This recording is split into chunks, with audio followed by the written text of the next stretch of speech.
Halo, apa kabar semua? Senang sekali saya hari ini Ayu Ningtyas dapat menjumpai Anda kembali dalam program kesayangan kita, Dokterku, disiarkan langsung dari studio El Sinta TV dan 95,7 FM Fit Radio Semarang. Seperti biasa, kami akan menyajikan informasi seputar kesehatan Anda dengan tema kali ini mengenai batu saluran kemih. Bagi Anda yang ingin tanya langsung, silakan di 021 2520 666 atau bisa juga kirim pertanyaan Anda ke email kami di dokterkuelsinta@yahoo.co.id.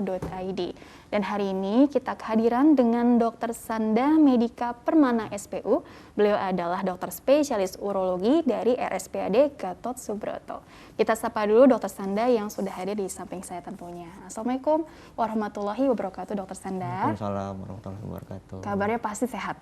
Alhamdulillah. Alhamdulillah. Puasanya lancar ya, Dok ya? Insya Allah. Insya Allah gitu ya. Semoga pemirsa juga sehat juga, ibadah Amin. puasanya juga lancar gitu ya. Karena temanya hari ini kita akan bahas seputar batu saluran kemih. Kan kalau lagi puasa tuh kan kita takutnya dehidrasi gitu ya, Dok ya. Nah, dengar-dengar tadi juga sempat diskusi juga dengan Dokter Sanda sebelum mulai ya. Katanya dehidrasi tuh bisa jadi salah satu penyebab gitu ya, Dok ya, terbentuknya batu di saluran kemih kita. Tapi sebetulnya pengertian dari batu saluran kemih ini apa? Karena kan cukup populer dan cukup banyak yang mengalaminya. Katanya seperti itu kalau kita baca artikel. Tapi benar atau enggaknya, aku tanya langsung dengan Dokter Sanda nih. Jadi pengertian dari batu saluran kemih itu sebenarnya penyakit yang seperti apa sih, Dok? Ya, baik.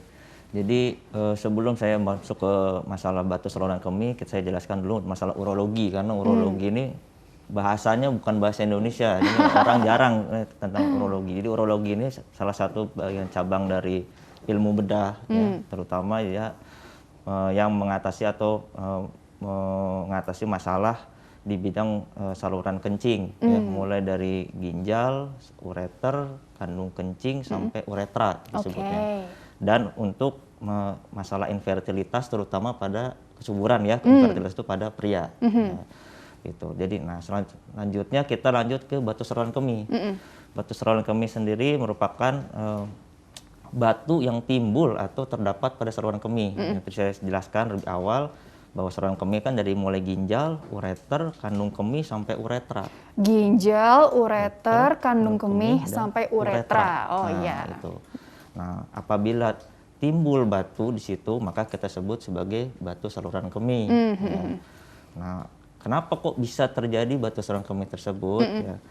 Nah, salah satu faktor resikonya itu karena kita tinggal di Indonesia terutama ya, dengan cuaca iklim yang tropis ini, itu biasanya karena dehidrasi paling banyak. Selain penyebab yang lain, bisa karena infeksi, bisa karena genetik, atau mungkin ada konsumsi obat-obatan tertentu yang bisa menyebabkan dari timbulnya batu ini ya. Jadi seperti itu. Jadi pengertian batu saluran kencing atau batu saluran kemih tadi seperti yang saya sebutkan. Jadi munculnya lokasinya di saluran kemih gitu. Betul. Ya, Dok ya. Tapi kalau dilihat faktor resikonya tadi mungkin ya pengaruh cuaca, ya lingkungan, pola hidup kita sendiri, lifestyle-nya gitu. Atau mungkin faktor yang tidak bisa diutak-atik misalnya keturunan atau genetik itu juga ada pengaruhnya juga ya, Dok ya. Bapak kita misalnya ada batu saluran kemih terus kita jadi resikonya lebih tinggi gitu kan ya, Dok ya. Bisa, Tapi sebetulnya gini ya, Dok ya. Yang namanya batu tuh kan sebetulnya ukuran atau mungkin gini, kan katanya tergantung juga nanti keluhan atau gejalanya itu tergantung dari ukurannya dan letaknya juga di mana gitu ya, Dok ya. Apakah benar seperti itu gitu ya? Karena ini menjadi menarik kalau kita bicara gejalanya juga nanti lebih detailnya lagi seperti apa gitu ya, Dok ya. Ya. Jadi seperti ini. Jadi batu saluran kemih ini untuk ukuran nanti akan berhubungan dengan tata laksana dari batu tersebut. Berpengaruh sekali gitu ya, Dok? Ya, pengaruh. Ya, jadi batu ukuran yang besar tentunya akan menjadi tata laksananya pun akan lebih complicated atau akan lebih sulit ya, lebih rumit dibandingkan dengan batu yang saluran kencing yang kecil ya ukurannya. Nah, letaknya sendiri itu sangat berpengaruh ya. Batu ginjal akan berbeda cara penanganannya dengan batu di ureter, batu di kandung kencing dan di uretra. Itu akan sangat berbeda. Tadi kan ditanyakan apa hubungannya dengan ukuran tadi ya, ukuran. Kalau batu di ginjal ini, jadi saya bahas satu-satu dulu di atas. Ini saluran kemih itu karena dari atas sampai bawah ya. Kalau batu di ginjal itu untuk ukuran biasanya kita bagi di bawah 10 mili, kita pakai mili, nggak pakai senti karena jarang ukuran yang sampai senti. Mili lah. Di bawah 10 mili sampai 20 mili, di atas 20 milimeter. Ya, kalau di atas 20 milimeter itu termasuk yang besar. Jadi biasanya kita menggunakan istilahnya tata laksananya dengan namanya PCNL. Ya, untuk tata laksana PCNL itu kita menggunakan alat ya untuk sampai ke ginjal, jadi tidak dibelek. Kalau sekarang atau tidak disayat ya, kalau bahas ini tidak disayat, ya kita meminimalisir atau kita minimal invasif kalau untuk batu-batu ini. Jadi PCNL untuk batu di atas 2 cm. Nah, untuk batu 2 cm ke bawah sampai 10 biasanya kita utamakan namanya SWL. Ya, sama juga itu ditembak batu istilahnya dengan getaran ya. Gelombang kejut ya, SWL itu. Jadi kita ditembak dari luar untuk menghancurkan batu di dalam ginjal. Di bawah 10 biasanya juga kita menggunakan SWL. Jadi kita seminimal mungkin melakukan tindakan yang menggunakan sayatan. Oke. Jadi ini memang kalau untuk orang yang ada riwayat pernah kena batu saluran kemih udah cukup familiar kali ya dengan tadi istilah PCNL ya dok ya, terus SWL gitu ya, tergantung dari batunya tadi seberapa besar sih. Kita patokannya tadi milimeter ya dok ya, 2 milimeter atau di bawahnya atau bagaimana gitu ya dok ya. Oh gitu. Tapi sebenarnya gini, karena kan kita bicara keluhan ya dok ya, orang tuh nggak ngeh kalau belum ada keluhan gitu ya dok ya. Tapi sekali lagi memang tergantung lokasi dan tergantung jenisnya juga ya. Itu tadi pengaruh ke treatment atau tata laksana. Kalau untuk ke gejalanya sendiri, ini pengaruh juga nggak dok dari ringan sampai paling berat sekalipun gitu? Jadi untuk gejala yang sering dikeluhkan pasien yang mendapat istilahnya terdapat batu saluran kencing ini itu nyeri. Namanya nyeri kolik dibilang. Nyeri kolik tuh.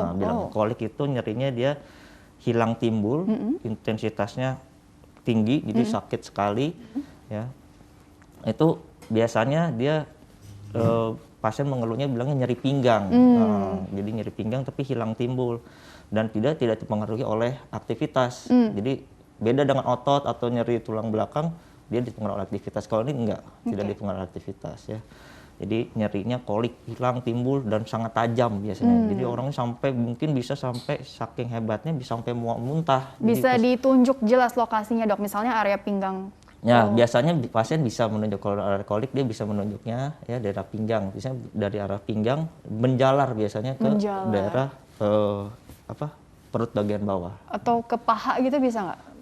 Bisa, tapi kalau misalnya batu sudah di bawah sekali ya. Kalau udah batu mungkin di batas muara ureter dengan kandung kemih, nah itu biasanya gejalanya ke bawah. Ya, bahkan gejalanya seperti mungkin ke kantung kemaluan kalau kita. Jadi bisa lama-lama tuh turun ya batunya itu geser lokasinya. Ya, jadi batunya bisa dari atas, timbulnya emang di ginjal turun ke bawah, atau memang timbul di bawah juga bisa. Bisa aja langsung di situ gitu lokasinya. Betul. Nyerinya sendiri biasanya itu gejala nyeri sebetulnya udah fase lanjut. Karena pada awal-awal itu batu kalau tidak menyumbat, dia tidak akan menimbulkan nyeri.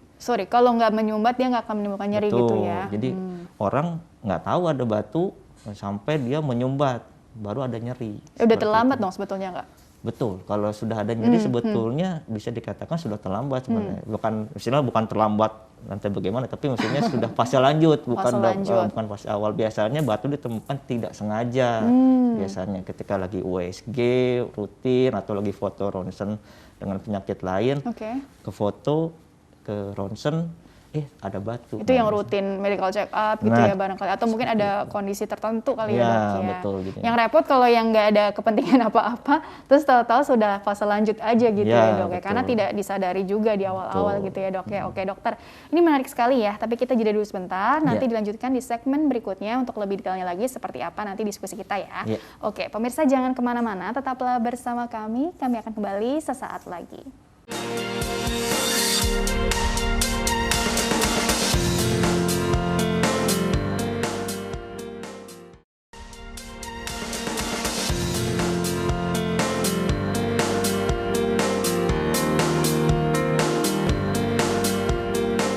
Ya pemirsa, terima kasih Anda masih bersama kami di program Dokterku, masih membahas tentunya mengenai batu saluran kemih. Bagi Anda yang ingin bertanya langsung, silakan di 021-252-0666 atau kirim pertanyaan Anda melalui email kami di dokterkuelsinta@yahoo.co.id. Masih dengan Dr. Sanda Medika Permana SPU, dokter spesialis urologi dari RSPAD Gatot Subroto. Dan Dr. Sanda dilanjutkan kembali ya dok ya. Jadi memang tadi keluhan itu bisa aja di awal nih memang tidak ada gejala yang spesifik gitu ya. Jadi orang tidak terlalu ngeh karena ya emang nggak dirasain apa-apa juga gitu ya dok ya. Datang-datang sudah datang dalam fase lanjut karena memang tadi batunya sendiri mungkin udah mulai bergeser atau apa gitu ya. Tapi sebetulnya kalau kita bicara gejala tadi kan variatif ya dok ya. Yang untuk lebih ekstrimnya lagi seperti apa sih? Karena kan ada yang kita perlu lihat juga nih dari urinnya sendiri juga bagaimana. Katanya itu juga kita bisa bantu evaluasi juga kan dok. Kira-kira seperti apa sih kalau kita kembangkan lagi dok? Baik, jadi kalau misalnya kita pasien datang itu ya, pertama kan kita dari anamnesanya dulu. Anamnesisnya pasien pasti dia keluhan utamanya biasanya nyeri menjalar, hilang timbul seperti tadi saya bilang nyeri kolik namanya ya. Selanjutnya dari pemeriksaan fisik ya. Dari pemeriksaan fisik sendiri biasanya kita lihat apakah ada benjolan di perutnya. Kalau sudah menyumbat sekali ginjalnya bisa seperti balon di dalam bisa teraba. itu. Bisa Jelas teraba ya. Seperti itu, atau ada nyeri tekan biasanya kalau sudah ada infeksi ya. Atau kita lihat juga apakah kalau misalnya batunya udah diuretrak atau udah hampir keluar itu, kita bisa pegang batunya tuh di salurannya. Ya, jadi pemeriksaan fisiknya betul. Dari pemeriksaan fisik selanjutnya kita lihat dari pemeriksaan penunjangnya. Pemeriksaan penunjang yang awal-awal mungkin kita bisa lakukan biasanya kalau di dokter urologi kita cek dulu dari USG, kita lihat ya dari USG apakah ada penyumbatan tadi, bendungan. Istilahnya gini, kalau batu itu kan saluran kencing itu air ya. Jadi kalau ada yang menyumbat pasti dia akan bikin bendungan. Nah, kita lihat apakah ada bengkak nggak ginjalnya, terus saluran kencingnya, ureternya ada bengkak nggak. Kalau di kandung kencing biasanya kita bisa lihat kandung kencingnya besar, padahal bapaknya pengen kencing banget tapi kok nggak bisa kencing, nggak bisa keluar dok, karena si batunya udah nyumbat di bawah. Oh jadi sampai yang tidak bisa buang air kecil. Betul, gitu bisa ya, seperti itu kalau terblok gitu lah ya. Ya betul. Jadi nah itu terus selanjutnya selain USG kita bisa cek juga misalnya foto ronsen ya, bisa CT scan atau bisa foto namanya foto polos perut ya, buat lihat bentuk batu atau lihat lokasi batu itu bisa lebih rinci di situ ya. Selain itu kita juga bisa lihat dari laboratoriumnya ya. Laboratoriumnya biasanya kita lihat namanya urinalisa, kita lihat ya urinalisanya. Jadi kita lihat analisa dari urinnya, apakah pertama lihat dari keasaman ya dari urinnya ya, karena yang normal itu harus netral ya. Kalau terlalu asam atau terlalu basah itu bisa menimbulkan batu. Terus lihat ada kristal atau tidak. Selanjutnya lihat apakah ada infeksi atau tidak. Ya, karena infeksi sendiri bisa bikin Coba ditahan dulu sebentar ya. Ada infeksi dulu atau enggak gitu ya dok ya. Kita sapa dulu sebentar. Halo, dengan siapa, di mana? Saya dari Tangerang, Ibu Mariam dari Tangerang. Bu Mariam dari Tangerang. Apa kabar Bu? Sehat? Iya. Alhamdulillah sehat. Oke, pertanyaannya langsung boleh ke dokter? Iya langsung. Ya dok. Ya, gimana Bu? Saya kan ini udah 4 bulan pakai kateter aja, tapi kalau kencing keluar nggak keluar, kalau kapot nggak keluar gitu. Ini udah 7 bulan lah pakai kateter aja. Bagaimana kalau dicabut, ada masalah nggak dari ginjalnya? Oke. Usia berapa Bu Mariam? 55. 55. Kalau kateternya dicabut ada masalah tidak untuk ginjal? Dokter, ada yang ingin ditanyakan dulu untuk mungkin tanya-tanya lebih jauh mengenai riwayat Ibu Mariam juga ya? Ibu, sebelumnya Ibu apakah buang air kecilnya masih ada rasanya nggak Bu? Apa? Ada rasa pengen kencing atau kebeletnya nggak? Iya, rasa pengen kencing, kebelet. Nah, tapi nggak bisa Bu ya? Iya, nggak dicabut, tapi kateternya ada, tapi kebelet gitu, pengen kencing. Oke, iya, baik. Ya. Jadi begini Bu ya, jadi ketika Ibu datang dengan keluhan tidak bisa buang air kecil ya, itu biasanya kita langkah daruratnya adalah dengan memasang selang kateter ya. Nah, kapan selang kateter itu bisa dilepas Ibu? Biasanya Ibu nanti akan diperiksa, ada pemeriksaan lebih lanjut ya. Penyebabnya apa ya? Apakah tidak bisa kencingnya itu satu bisa karena sumbatan, bisa karena batu, atau bisa mungkin ada tumor di dalam kandung kencing ya. Atau yang kedua ada gangguan dari fisiologis kencing Ibu, seperti misalnya Ibu ada gangguan saraf seperti itu ya. Jadi kalau kita ditanya kapan selang kencing ini bisa dilepas, Ibu harus kontrol dulu atau konsultasi dulu ke dokter urologi yang menangani Ibu ya. Biar nanti dilihat tuh dari pemeriksaan fisik, pemeriksaan penunjangnya, apakah Ibu ini bisa dilepas atau tidak ya. Kalaupun mau dilepas itu pasti ada pertimbangan. Mungkin kalau ada penyumbatannya harus diatasi dulu. Kalau ada batunya harus dikeluarkan dulu. Kalau ada tumor yang menyumbat saluran kencing, ya tumornya sudah obati dulu, ya harus istilahnya didiagnosis dulu. Kalau misalnya gangguannya itu ada di sarafnya, biasanya nanti kita harus latihan dulu nih sarafnya, apakah bisa dilatih lagi untuk merasakan kencing lagi, untuk bisa kencing normal lagi.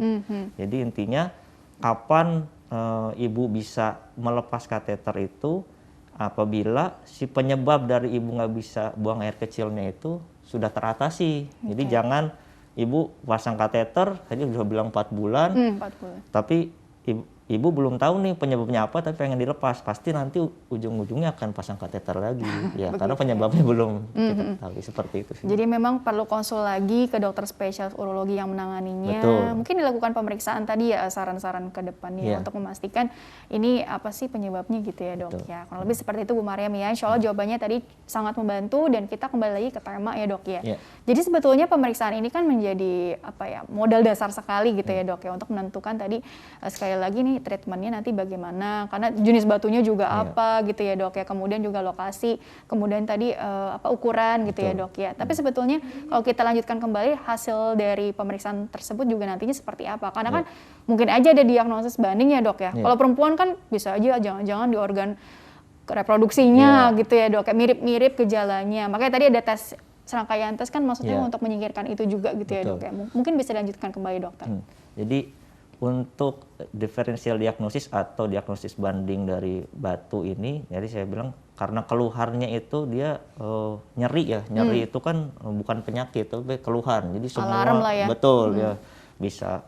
Sedangkan di daerah pinggang sampai di perut bagian bawah ini banyak organ-organ yang bisa gejalanya sama nyeri juga. Ya. Misalnya di pinggang kita lihat itu bersinggungannya dengan tulang belakang, ya, biasanya kalau ada gangguan tulang belakang, misalnya saraf kejepit segala macam sama, ya nyeri, menjalar hampir sama. Mirip-mirip. Ya. Betul, nyeri, bisa ada gangguan ototnya, bisa juga gitu ya. Untuk bagian pinggang, untuk bagian bawah, nah terutama bagian kanan bawah, kita juga bisa mungkin kalau nyeri bisa harus diagnosis banding dengan appendix atau usus buntu, ya, karena nyerinya sama daerah situ, ya, makanya kita perlu juga perut gitu bagian bawah betul gitu ya. Atau kalau misalnya udah di bawah ya, kalau perempuan nih terutama ya pada wanita itu karena organnya kan ada organ saluran kencing, saluran reproduksi sama saluran cerna. Nah itu kita harus bedakan dulu dari mana penyebabnya, apakah dari saluran kencingnya, apakah dari saluran reproduksinya atau dari saluran cernanya. Ya, jadi wanita juga nanti biasanya kalau nyeri gitu kita konsul ke kandungan atau dokter obgyn seperti itu. Ya. Gitu ya. Berarti kalau untuk yang tetangga yang mendekatan gitu, misalnya tadi betul. Perempuan bisa aja infeksi saluran kemih gitu ya, atau laki-laki prostat gitu ya, keluhannya saling berkaitan karena lokasinya secara anatomis tadi kan dekat-dekatan tuh ya dok ya. Oke, tapi mengenai treatmentnya sendiri ya dok ya, dari gejala tadi kita sudah bisa lihat ringan, sedang sampai paling berat gitu ya dok ya. Kemudian tindakannya itu sendiri tadi kan dokter bilang kan ada SWL, ada PCNL gitu Iya. yang ukuran batunya besar nih. Tapi sebetulnya bisa nggak sih kalau ukuran batunya ini ternyata kecil gitu ya, terus kita punya faktor resiko dari orang tua, terus Iya. kita ngerasa kok udah kayak seperti ada nggak nyaman nih gitu ya dok ya, itu bisa nggak sih mungkin kita dengan modifikasi lifestyle aja, banyak minum air putih, terus tahu nanti ada batu keluar sendiri gitu Iya. pada saat maaf buang air kecil gitu. Baik, jadi kalau misalnya untuk penanganan sendiri untuk batu saluran kemih tadi saya bilang tergantung dari ukuran dan letaknya ya. Pertama memang yang paling bisa kita lakukan kalau ya pertama gejalanya tidak terlalu berat ya, biasanya tanpa operasi juga bisa. Jadi modifikasi lifestyle, biasanya banyak minum air putih, ya aktivitas, tidak mengurangi banyak duduknya seperti itu. Nah ini ada suara penelpon masuk tadi, dokter dengar nggak? Iya. Kita sapa dulu lagi ya. Oke, halo, dengan siapa dan di mana? Silakan. Ya, Dengan siapa Bapak, di mana? dengan Pak Anies di Kalibata. Oh iya, kabar baik ya Pak? Alhamdulillah. Ya, alhamdulillah. Cuma ini Alhamdulillah. nih, saya mau nanya ke dokter ini nih. Langsung aja Pak, silakan. Halo, Ya baik Pak, selamat pagi dok. selamat pagi Bapak. Saya mau nanyakan ini dok. Umur saya udah 70 tahun. Oh, alhamdulillah dong. Nah, cuma setiap jam itu kencing terus mengganggu tidur saya. Bagaimana tuh dok? Oh, Oke baik. Setiap jam. setiap jam. Kalau malam juga seperti itu Pak? Iya malam, kalau siang ini biasa, normal. Malam aja lagi tidur. Ya. Oke, ini kira-kira keluhannya mengarah kemana dok? Usia 70 tahun, setiap malam, setiap jam gitu ya. Iya. Bawaannya ingin buang air kecil mulu, jadi tidurnya terganggu gitu Betul, kualitasnya baik. ya. Oke, Iya. silakan dokter. Ya, mungkin ini keluar dari masalah batu ini ya, karena dengan Bapak dengan usia 70 tahun pada pria ya, biasanya itu kita ada gejala namanya LUTS ya, lower urinary tract symptom. Ya, jadi gejala saluran kencing bagian bawah kalau ini. Apa itu? Jadi karena ada pembesaran prostat biasanya ya. Jadi itu bukan batu biasanya kalau usia dengan usia 70 tahun kita lebih cenderung ke arah prostat ya. Gejalanya bisa seperti tadi, jadi kencing terutama biasanya kencing malam dia terbangun bisa lebih dari 3 kali biasanya. Itu karena memang si bapak ini kencingnya nggak lancar ya, jadi karena terhambat air kencing di kandung kemih itu masih banyak, jadi sedikit keluar sedikit di kandung kencing nggak masih lampias banyak. ya Betul, istilahnya tidak ya. lampias seperti itu. Jadi bapak kemungkinan bapak ya nanti mungkin harus konsul lagi atau bapak harus berobat lagi ke bagian urologi, ke dokter urologi. Nanti bapak bisa dilihat nanti di USG bagaimana volume prostat bapak. Lalu ya mungkin bisa juga penyebab batu juga bisa, makanya mungkin harus pemeriksaan lebih lanjut ya. Tapi kalau dengan usia 70 tahun gejalanya tadi seperti tadi kemungkinan sih ke arah prostat, tapi tidak kita bisa singkirkan dulu yang batu, terutama kita harus periksa juga dengan USG atau ya. Iya, jadi saran dari dokter Sanda untuk Bapak Anies tadi bisa konsul ke spesialis urologi. Ini kayaknya arahnya ini lebih ke pembesaran prostat ya, bukan betul. batu saluran kemih. Tapi siapa tahu ada bisa juga Ada gitu ya dok batunya ya. juga bisa. Jadi lakukanlah pemeriksaan, jangan ditunda-tunda supaya lebih cepat ketahuan hasilnya, nanti treatment berikutnya lebih dini ketahuannya Iya, lebih betul. baik gitu ya dok ya. Iya. Oke dokter, terima kasih penjelasannya. Kita jeda dulu sebentar. Iya. Nanti dilanjutkan di segmen berikutnya untuk lebih detailnya lagi. Akan ada pertanyaan email juga yang bisa dokter Sanda beri tanggapan ya.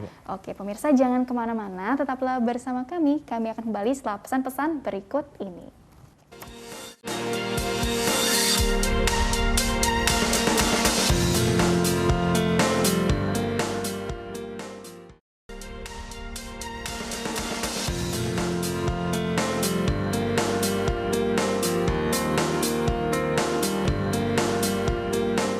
Ya pemirsa, terima kasih Anda masih bersama kami di program Dokterku, masih membahas tentunya mengenai batu saluran kemih. Bagi Anda yang ingin tanya silakan di 021 2520 666 atau kirim pertanyaan Anda ke email kami di dokterkuelsinta@yahoo.co.id.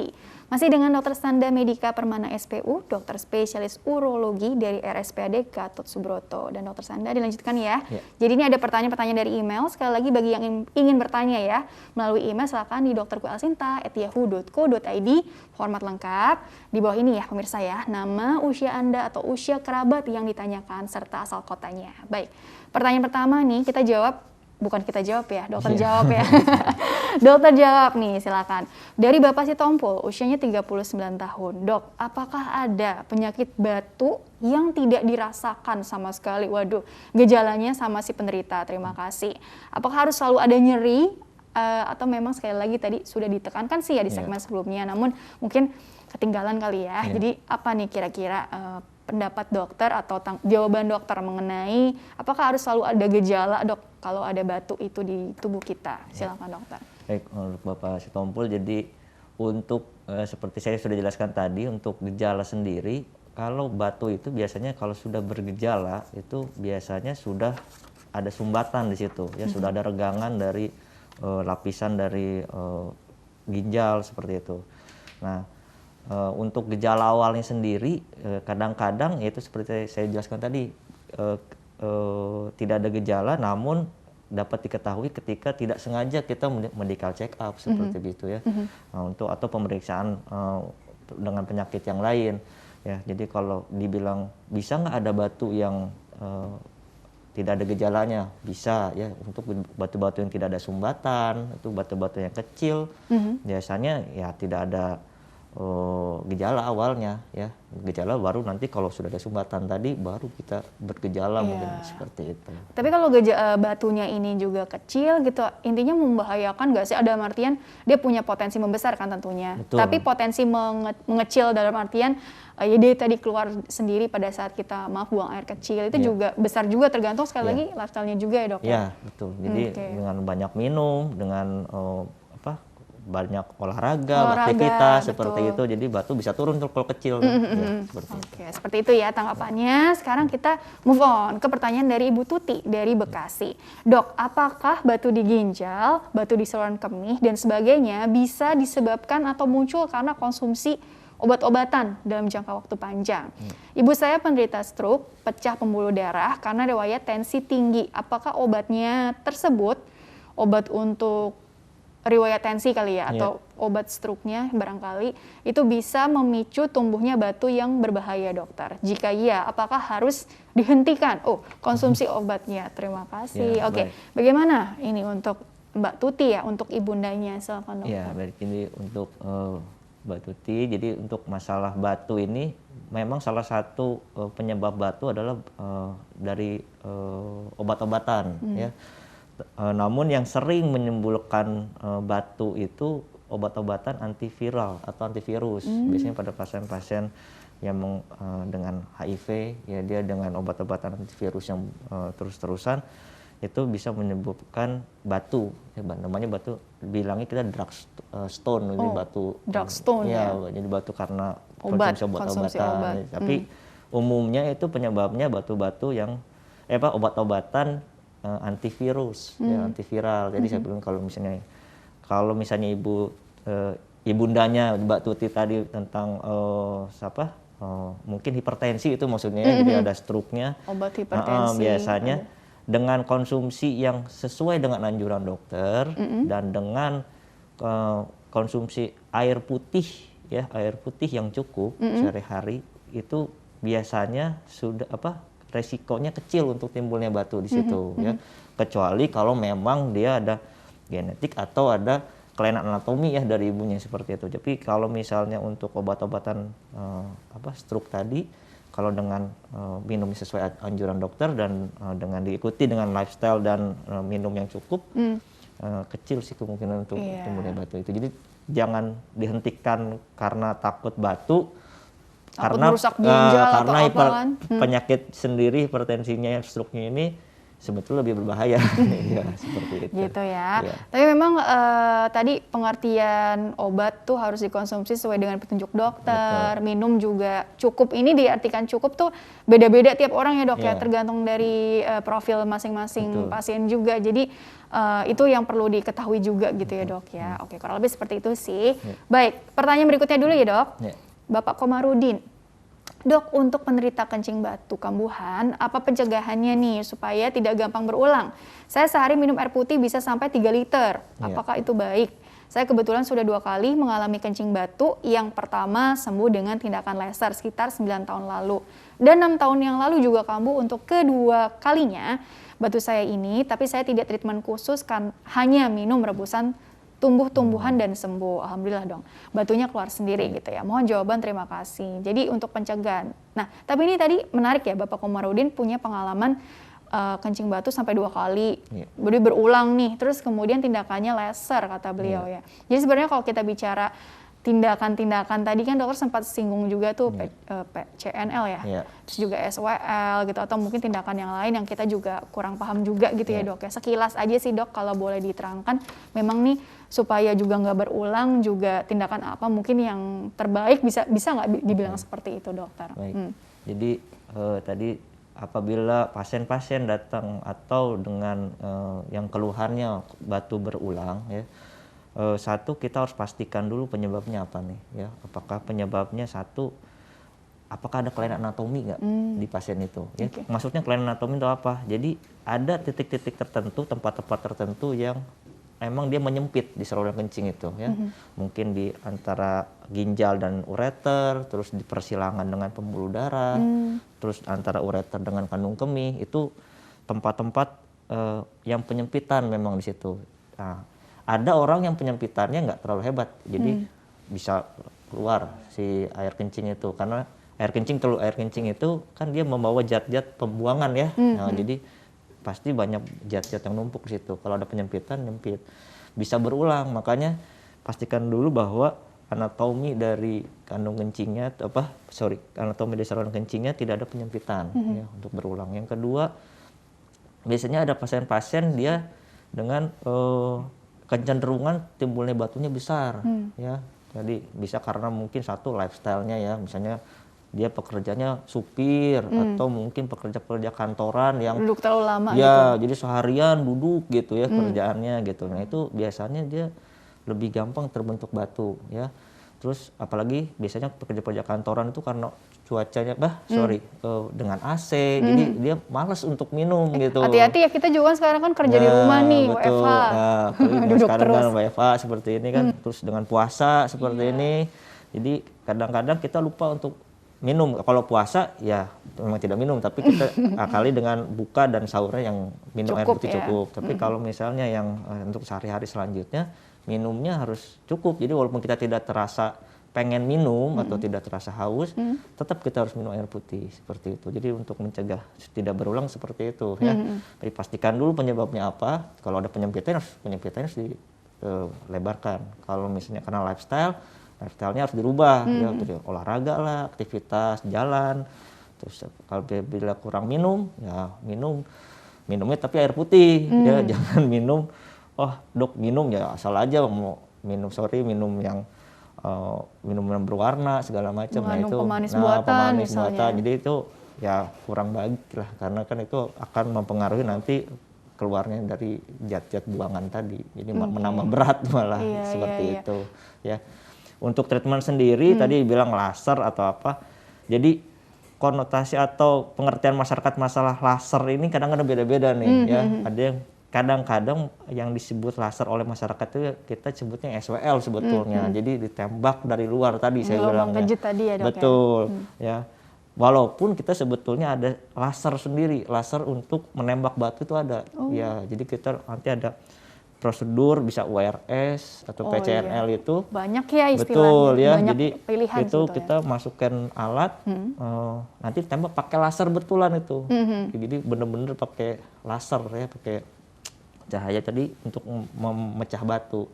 Namun kalau misalnya dibilang masyarakat biasanya bilang laser itu biasanya SWL. SWL itu udah ada standarnya gitu ya, dok? Betul, jadi untuk batu-batu saya bilang tadi biasanya batu ginjal kurang dari 20 mili ya. Biasanya kita utamakan dulu di SWL atau di laser, tembak dari luar itu ya. Tembak dari luar. Betul. Terus nanti pecah gitu atau pecah hancur nanti gitu? Ya hancur nanti akan turun lewat saluran kencing. Sakit nggak tuh pas? Nah biasanya makanya kita lihat juga apabila pecahannya itu cenderung untuk besar, kita nanti tindakannya bukan itu tindakannya. Jadi kita lihat juga bentuk batunya, apakah nanti kalau pecah dia akan seperti pasir atau akan gede-gede. Kalau segede-gede kita biasanya nanti ada tindakan. Kasihan soalnya kalau misalkan Betul. nyeri sekali kan takutnya ada infeksi berikutnya. Ya, seperti itu. Bahaya jadinya dong nih, gitu ya. baik Jadi tetap dilihat-lihat dulu ya dok ya. Ya. Pertimbangannya resikonya segala Resikonya macam semua. gitu ya. Ya. Oke.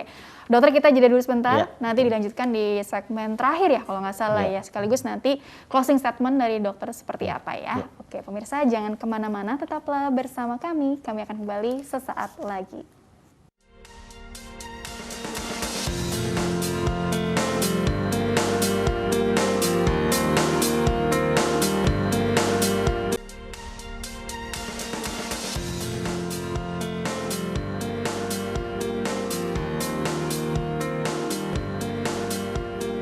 Ya pemirsa, terima kasih Anda masih bersama kami di program Dokterku. Masih bersama dengan Dr. Sanda Medika Permana SPU. Beliau adalah dokter spesialis urologi dari RSPAD Gatot Subroto.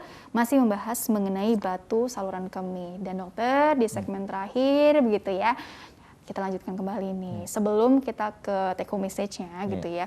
Jadi kan memang pencegahan ya, aduh jangan bosan deh dengar kata pencegahan, karena itu ya memang yang terbaik ya dok. Betul. Ya. Daripada sudah terlanjur sakit, ada nyeri, terus kemudian treatmentnya pasti akan membutuhkan waktu, tenaga, biaya yang jauh lebih besar. Nah sebenarnya gini ya dok ya, karena kan tadi kita bilang ada orang ada faktor resiko gitu ya dok ya. Sebenarnya bagaimana sih kita mengendalikan faktor resiko yang kita punya masing-masing untuk terhindar dari yang namanya terjadinya batu nih di saluran kemih kita. Entah itu yang sudah punya pengalaman sebelumnya atau yang belum pernah punya riwayat sebelumnya tapi punya kecenderungan mengalami gitu ya dok ya. Kira-kira seperti apa sih poin-poin yang bisa dokter tambahkan juga di segmen terakhir ini dokter? Ya, baik. Jadi untuk penyakit batu ini memang kita lebih baik mencegah memang ya. Kalau sudah ada batunya ya berarti kita harus terapi. Ya. Untuk pencegahan sendiri yang paling utama itu ya tadi lifestyle ya. Karena penyebab batu saluran kemih itu paling banyak adalah dehidrasi. Ya. Jadi dehidrasi itu kan kurang minum ya intinya ya. Kalau kurang minum, nah bagaimana caranya ya kita minum cukup ya, minum cukup. Biasanya kita standarnya dibilang ada yang sehari semalam itu 2 liter, 2 ya liter. cukup. Air putih ya. Dan air putih pun kita harus lihat nih lokasinya, lokasi rumah, biasa taruh lokasi airnya, karena kalau untuk daerah-daerah yang seperti daerah-daerah kapur ya, itu kan kalsium ya.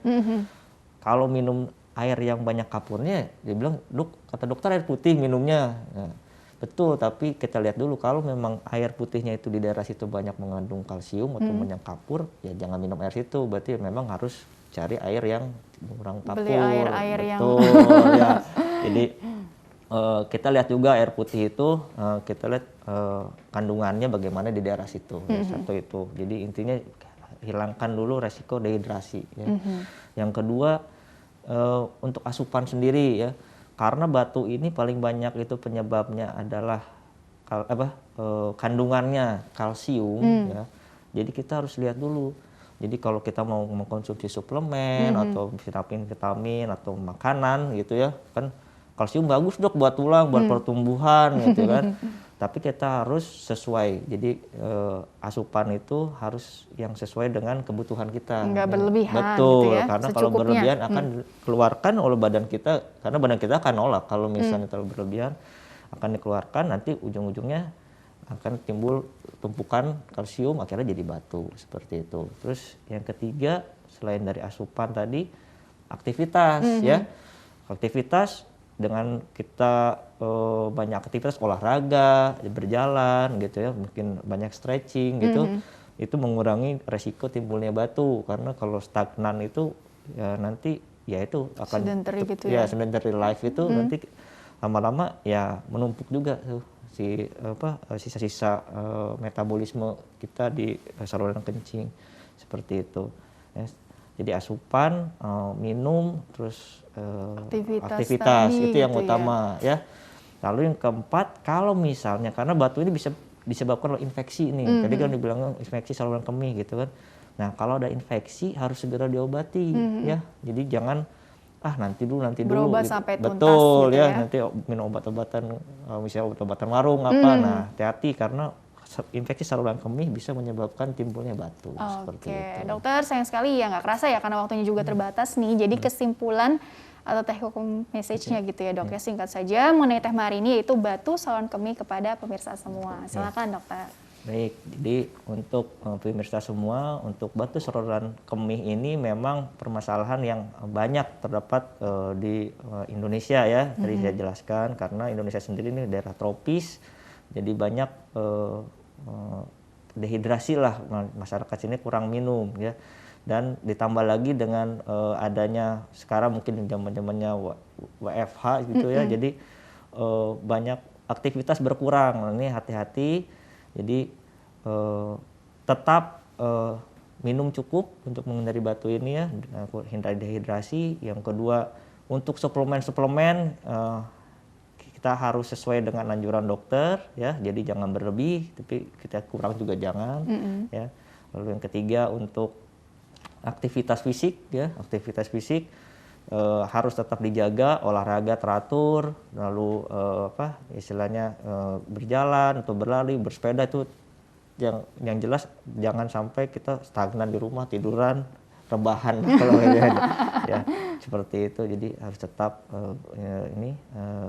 beraktivitas. Lalu apabila sudah ada gejala, jangan menunda tadi, jangan menunda untuk konsultasi ke dokter supaya mendapat treatment yang lebih awal, karena kalau treatment lebih awal biasanya akan lebih sederhana treatmentnya dibandingkan kalau sudah infeksi, sudah berlanjut, sudah nyeri, akan lebih rumit lagi seperti itu. Baik dokter Santa, terima kasih penjelasannya bagus sekali. Insya Allah membawa banyak manfaat ya untuk orang banyak, sukses dan berkah selalu untuk dokter dan ilmu dokter selalu ya.